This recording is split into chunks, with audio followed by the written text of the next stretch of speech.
اور کچھ جائیدادوں کی صورت میں ہمیں نظر بھی آتی ہے.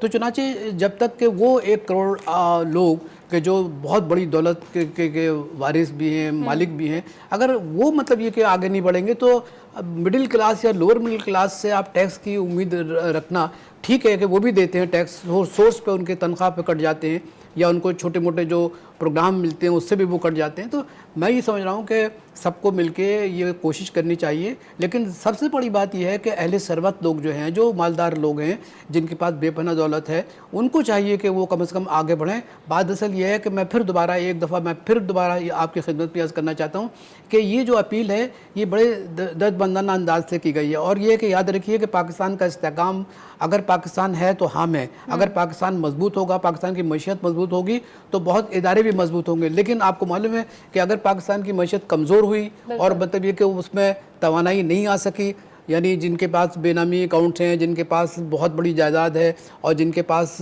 جو ٹیکس دے سکتے ہیں وہ اگر ٹیکس نہیں دیں گے تو میں یہ سمجھ رہا ہوں کہ صورتحال جو ہے بڑی گھمگیر ہو جائے گی. اور یہ صحیح کہہ رہے ہیں کہ جو ماضی میں قرضے لیے گئے وہ قرضے جو تھے ان کی جو سود ہے اس کی ادائیگی میں چلا جاتا ہے. تو میں یہ سمجھتا ہوں خود عمران صاحب کا یہ مطلب تشویش نہیں ہے, یہ تشویش ان سارے پاکستانیوں کی ہے جو شعور ہیں, جو ان کو معلوم ہے کہ پاکستان اس وقت کس صورتحال سے دو چار ہے. تو میری تو کم از کم دانش میں یا میری فہم میں یا میری سوچ میں یہ سمجھتا ہوں کہ اس اپیل پر ہمیں لبیک کرنا چاہیے, ہمیں سوچنا چاہیے کہ ہم کس طریقے سے اپنے ملک کی خدمت کر سکتے ہیں. دیکھیے یہ بات یاد رکھیے کہ یہ گزشتہ آنے والے 3 ماہ پاکستان کے لیے بہت ہی زیادہ ٹیسٹنگ ٹائم ہے. اور یہ ان 3 ماہ کے اندر اگر ہم نے اپنے آپ کو نہیں سنبھالا اور اپنے حالات کو نہیں سدھارا اور ہم اسی طریقے سے ایک دوسرے کے دامن کو حریفانہ کھینچتے رہے تو میں یہ سمجھ رہا ہوں کہ یہ صورتحال بہتر نہیں ہوگی. میں ایک اور بات بھی عرض کرنا چاہتا ہوں, شیریں کہ بائی پارٹیزن جو ہے نا وہ طریقہ کار اختیار کرنا چاہیے.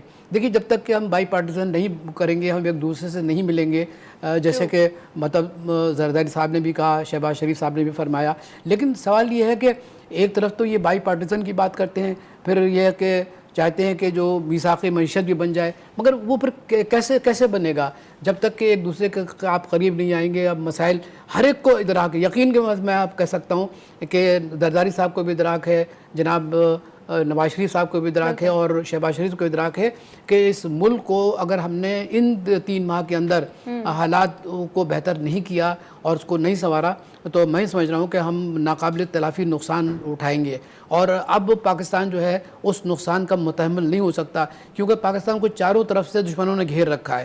اور یہ بات جو ہے میں نہیں کہہ رہا ہوں, یہ بات وہ لوگ سارے کہہ رہے ہیں کہ جو مطلب شعور رکھتے ہیں, جو رائٹرز ہیں, جو سوچتے ہیں, جو مختلف سیمینار میں جا کے اپنے خیالات کا اظہار کرتے ہیں.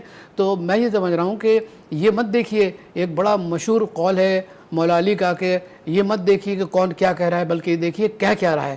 تو ہمیں یہ تھوڑی دیر کے لیے اس عداوت کا جو ایک عنصر ہماری پالیٹکس میں آ گیا ہے اور ہماری پالیٹکس کی وجہ سے جو نئی نسل جو ہے وہ بڑی بیزار نظر آتی ہے, وہ سمجھتی ہے کہ اس قسم کی پالیٹکس سے پاکستان جو ہے وہ مزید عدم استحکام کی طرف جا رہا ہے. تو میرے اپنی ذاتی رائے یہ ہے کہ ہمیں تھوڑی دیر کے لیے اپنے جو ناراضگی ہے اس کو دور کریں اور یہ کہ قریب آ کے پاکستان کے اندر جو اس اقتصادی جو صورتحال ہے اس کو سنبھالنے کی کوشش کریں. اور اگر ہم نے سب میں یہ کام کر لیا, ماضی میں جو کچھ ہوا اس کو بھول جائیے. اور یہ میں ایک بات یہ عرض کر دوں, آپ زرداری صاحب سے لاکھ اختلاف کریں لیکن ایک اچھی بات انہوں نے کہی کہ ہمیں آگے کی طرف دیکھنا چاہیے. اگر ہم آگے کی طرف دیکھیں گے تو یقینی طور پر یہ ہے کہ ہمارے وہ مسائل جو ہم کو درپیش ہیں وہ حل ہو سکتے ہیں. اور یہ ایک قسم کی مفاہمتی جملہ ہے, اس جملے کے اندر ایک مفاہمت نظر آتی ہے, دوستی نظر آتی ہے, تعاون نظر آتا ہے. تو یہ تو میرا خیال ہے کہ بہت اچھی بات ہے. اور میری اپنی ذاتی رائے یہ ہے کہ ڈاکٹر آغا صاحب, جس طریقے سے آپ بڑی امپورٹنٹ بات کر رہے ہیں کہ یقیناً ایک لمحہ فکریہ ہے اس وقت, اس اپیل پر سوچنا بنتا ہے, عوام کا سوچنا بھی چاہیے. اس وقت ڈاکٹر شجاعت صاحب نے بھی ہمیں جوائن کیا, ماہر معاشرت ہمارے ساتھ موجود ہیں, ان سے بھی ذرا جان لیتے ہیں ان کا موقف. ڈاکٹر شجاعت صاحب, آپ کیا سمجھتے ہیں کرنٹلی جو سیناریو ہے سرکمسٹانسز کا, ایمنسٹی اسکیم کے حوالے سے سر بتائیے گا, how much beneficial it could be with the present financial circumstances. بسم اللہ الرحمن الرحیم. بہت شکریہ آپ کا پروگرام میں انوائٹ کرنے کا. میں تھوڑا سا یہ بتا دوں کہ ایمنسٹی اسکیم کا پرپس کیا تھا, یہ کیوں گورنمنٹ انٹروڈیوس کروائی تھی. اور میرا یہ ماننا ہے کہ اس کو تھوڑا سا مس لیڈ کر دیا گیا.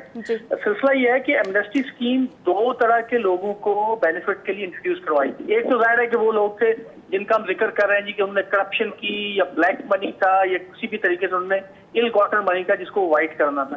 اس کے ساتھ ساتھ آپ کو پتا ہے کہ ہماری ایک بہت بڑی اکانومی میں ایسے لوگ بھی موجود ہیں جو کہ جن کا سورس آف انکم تو لیگل تھا لیکن انہوں نے اس کو ڈاکیومنٹ نہیں کیا بیکاز آف دیئر آپ اس کو یہ کہہ لیجیے کہ ان کو پتہ نہیں تھا یا ان کے پاس اس چیز کا نالج نہیں ہے. ہمارے پاس دیہاتوں میں ایسے ہزاروں لاکھوں کے تعداد میں فارمرز موجود ہیں, دودھ بیچنے والے موجود ہیں جن کے پاس کروڑوں روپے ہیں جو کہ ان کو پروسیس کا نہیں پتا کہ اس کو ڈاکومنٹ کیسے کیا جاتا ہے. میں آپ ایک ایگزامپل اس کی دیتا ہوں کہ آج لاہور میں ایف پی آر کے آفس میں ایک شخص آیا, وہ کہتا ہے جی میرے پاس 100 kg گولڈ ہے اور اس گولڈ کو میں ایمنسٹی اسکیم کے تھرو جو ہے وہ کرنا چاہتا ہوں, ڈکلیئر کرنا چاہتا ہوں, آپ مجھے پروسیس بتائیں.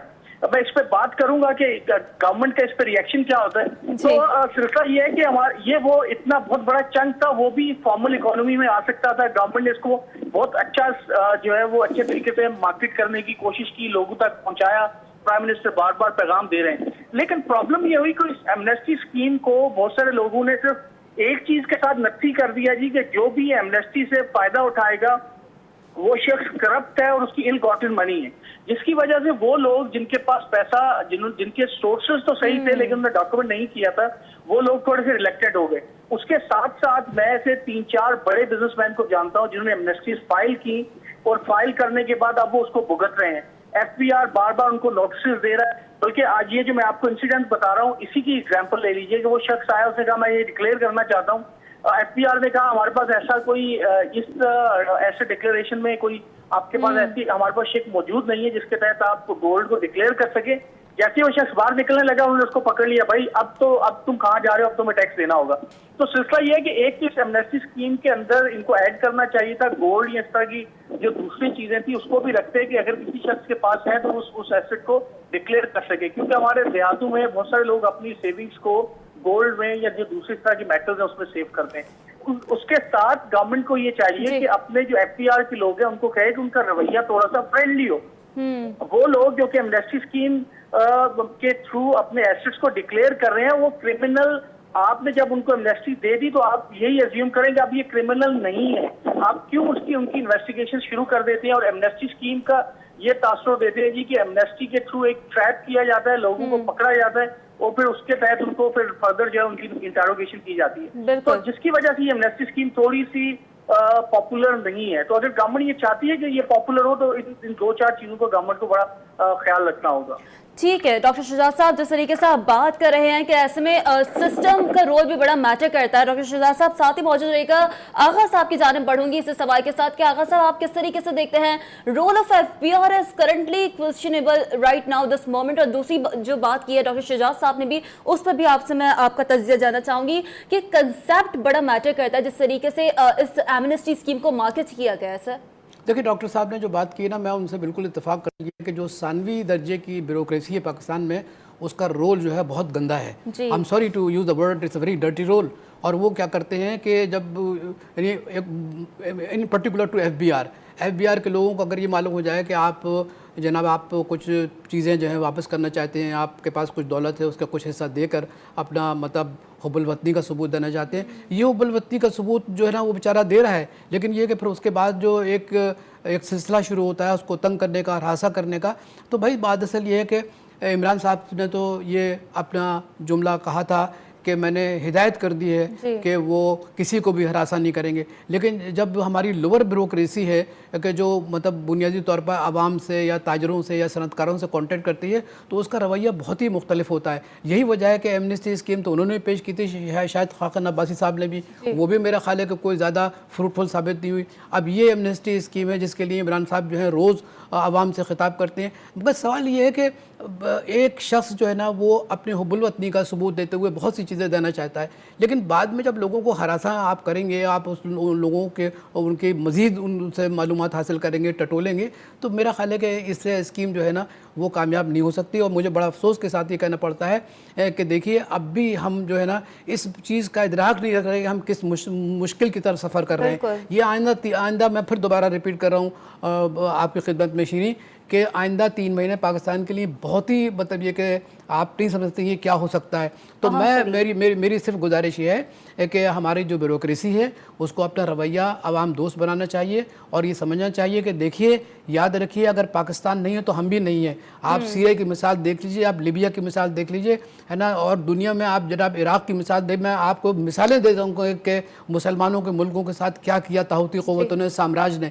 تو اب آپ دوبارہ مطلب یہ کہ پاکستان کو اسی ڈگر پہ آپ لے جا رہے ہیں. اور پھر یہ ہے کہ اگر خدا نہ خواستہ گاڈ فاربڈ اگر ایسا ہوا تو پھر یہ آپ کی دولت کس کام آئے گی؟ وہ تو پھر تو بیرونی طاقت جو ہے نا آپ کی دولت کو قبضہ کریں گے, آپ کو بھی غلام بنائیں گے اور آپ کو سلیو کی طرح ٹریٹ کریں گے. آپ پوری تاریخ پڑھ لیجئے کہ کس طریقے سے مطلب بڑی قوموں نے, طاقتور قوموں نے چھوٹی قوموں کے ساتھ کیا ہے. تو میں یہ سمجھتا ہوں کہ ہماری بیوروکریسی کو دیکھیے, ہم سیاستدانوں کو تو بدنام کرتے ہیں کہ بڑے برے ہیں, ہے نا صاحب, کرپشن کرتے ہیں, ٹھیک ہے کرتے ہیں, لیکن اس کے ساتھ ساتھ یہ ہے کہ وہ عوام کے لیے بھی کچھ دیتے ہیں. ایسا تو نہیں ہے کہ کرپشن کرنے کے بعد ساری چیزیں اپنے پاس رکھتے ہیں. لیکن یہ جو بیوروکریسی جو کہ چھپی ہے, جو کہ مخفی ہے اور کسی تنقید کی زد میں بھی نہیں آتی ہے نا, وہ تو مطلب ظاہر ہے کہ بڑے مزے سے وہ اپنا کام کر کے, اور ساری تنقید جو ہے وہ یا تو پھر اس کے پولیٹیشنز کی طرف چلی جاتی ہے. پھر یہ ہے کہ اگر کوئی زیادہ ہی میرا خیال ہے کہ پھر وہ بعد میں یہ ہے کہ ڈکٹیٹر کو مطلب مورد الزام ٹھہراتے ہیں. تو میں یہ عرض کر رہا ہوں آپ سے کہ دیکھیے کہ کوئی بھی اسکیم کو اگر آپ کو کامیاب بنانا ہے تو آپ لوگوں کا اعتماد حاصل کریں. لوگوں کا اعتماد حاصل کرنا بڑا ضروری ہے. آغا مسعود صاحب بڑی امپورٹنٹ بات کر رہے ہیں, اور اسی سوال کے ساتھ میں بڑھوں گی. ڈاکٹر شجاعت صاحب بھی ہمارے ساتھ موجود ہیں. ڈاکٹر شجاعت صاحب, جس طریقے سے آغا صاحب بھی بات کر رہے ہیں کہ اس تمام سچویشن میں ایک ٹرسٹ ڈیفیسٹ جو پایا جا رہا ہے عوام کی جانب سے, بڑا ضروری ہے اس پر کام کرنا. آج وزیر اعظم عمران خان صاحب نے بھی اس بات کا ذکر کیا ہے, 8,000 ارب ہم ہر سال اکٹھا کر سکتے ہیں. یہ وہی بات ہے جو انہوں نے وینگ وزیر اعظم بننے سے پہلے بھی کہی تھی. آپ کیا سمجھتے ہیں کہ اب ٹرسٹ ڈیفیسٹ ایگزسٹ کر رہا ہے, اور اس کو میٹ کرنے کے لیے جو ٹارگٹس بتائے جا رہے ہیں کیا وہ ایزیلی اچیویبل ہیں؟ جی ڈاکٹر شجاعت صاحب. بالکل. ہلو جی ڈاکٹر شجاعت صاحب پلیز. میں بالکل آغا صاحب کی بات سے اتفاق کرتا ہوں کہ یہ جو بیوروکریسی ہے یہ بہت زیادہ ٹربل کریٹ کر رہی ہے. دیکھیں سلسلہ یہ ہے کہ گورنمنٹ ابھی تک ٹرسٹ ڈیفیسٹ کو پورا کرنے کے لیے کوئی پریکٹیکل جو پالیسی میجرز ہے وہ نہیں لے رہی ہے. خان صاحب کی بالکل بڑی اچھی بات ہے, وہ بڑی زبردست طریقے سے سپیچ کر رہے ہیں, وہ دل سے بول رہے ہیں, لوگوں کو نظر بھی آتا ہے, لیکن یہ ٹرکل ڈاؤن ان کا افیکٹ نہیں ہو رہا. کل کی بات ہے, میں ایک جو بڑے بزنس مین ہے اس سے ملا ہوں, انہوں نے کہا کہ ہمارے ساتھ جو FBR کر رہا ہے میں اس کا بتا نہیں سکتا ہوں.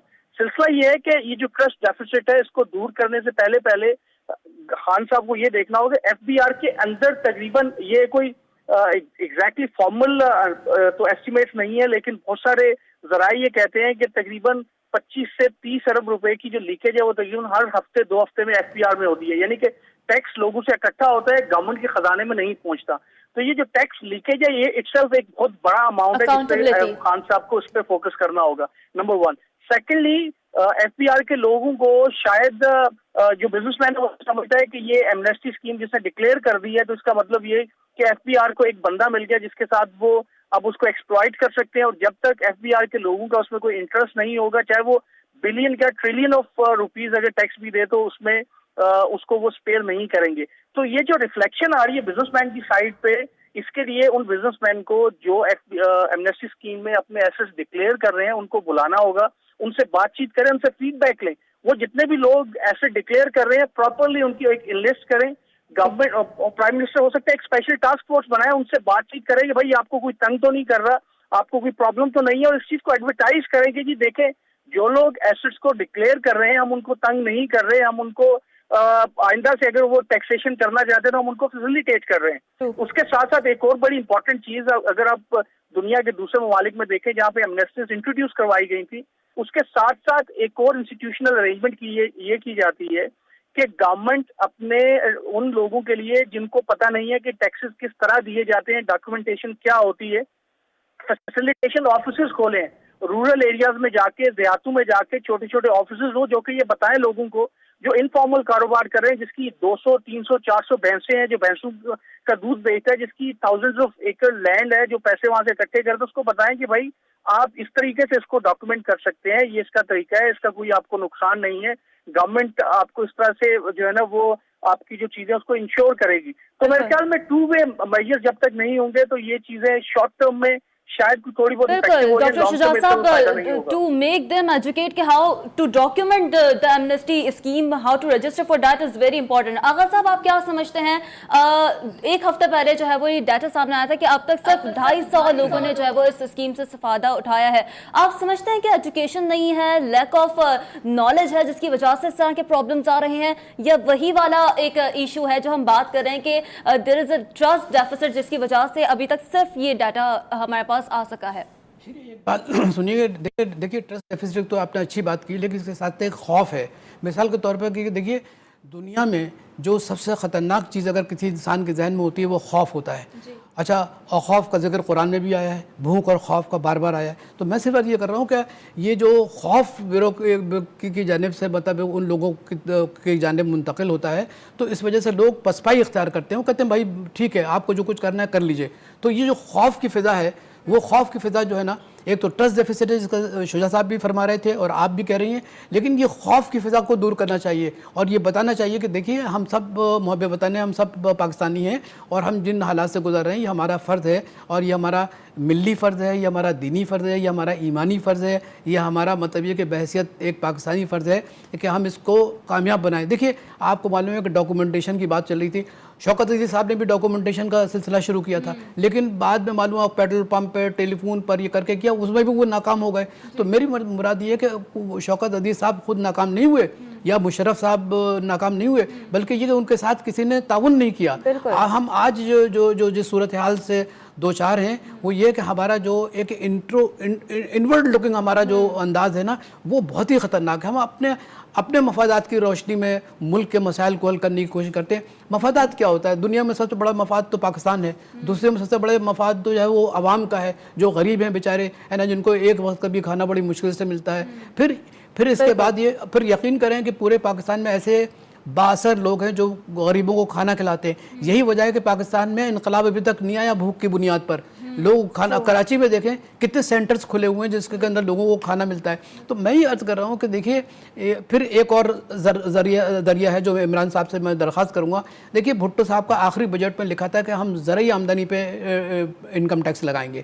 زرعی آمدنی کا جہاں ذکر آتا ہے تو فوراً جو ہے نا بڑے بڑے ماہر معاشیات کہتے ہیں بھائی وہ ان کے پاس تو 1000 مطلب اس کے پاس کوئی بڑی زمین نہیں ہے, 5 بیگھہ ہے, 20 بیگھہ کہنا, یعنی آل دیٹ ایکچولی وہ بات یہ کہنا چاہتے ہیں کہ nobody is ready actually to put زرعی انکم ٹیکس. تو اب تو یہ اگر آپ نہیں کریں گے تو آپ مجھے بتائیے اتنا بڑا شعبہ, چاہے آپ اس سے مطلب 1 بلین روپے حاصل کریں اس ذریعے, لیکن وہ کم از کم پیسہ that will come into the national exchequer وہ اس میں تو آئے گا نا.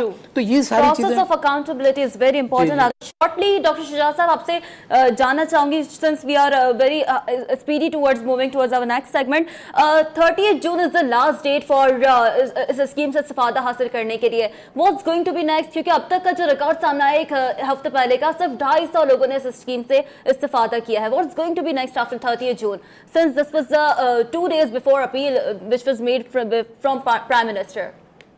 دیکھیں جی, ایک تو یہ کرنا چاہیے, میرا خیال یہ ہو سکتا ہے بہت سارے لوگ اس سے اتفاق نہ کریں کہ ٹیکس ایمنسٹی کی ڈیٹ کو 1 مہینے کے لیے یا 2 مہینے کے لیے کم سے کم ایکسٹینڈ کر دیں, نمبر 1. سیکنڈلی جو کموڈیٹیز ہیں اسپیشلی گولڈ کو اس میں انکلوڈ کیا جائے ایسے ڈکلیریشن میں.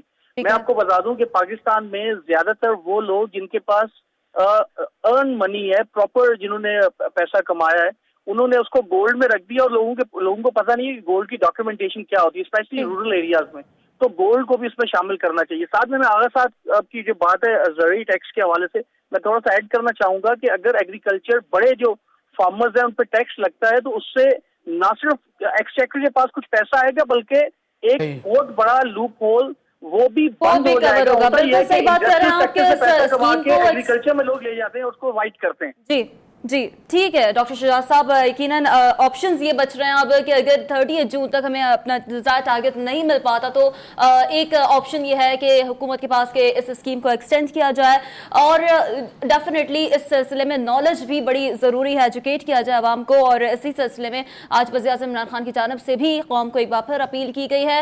ناظرین, we are taking a short break over here, stay with us and keep watching دستک.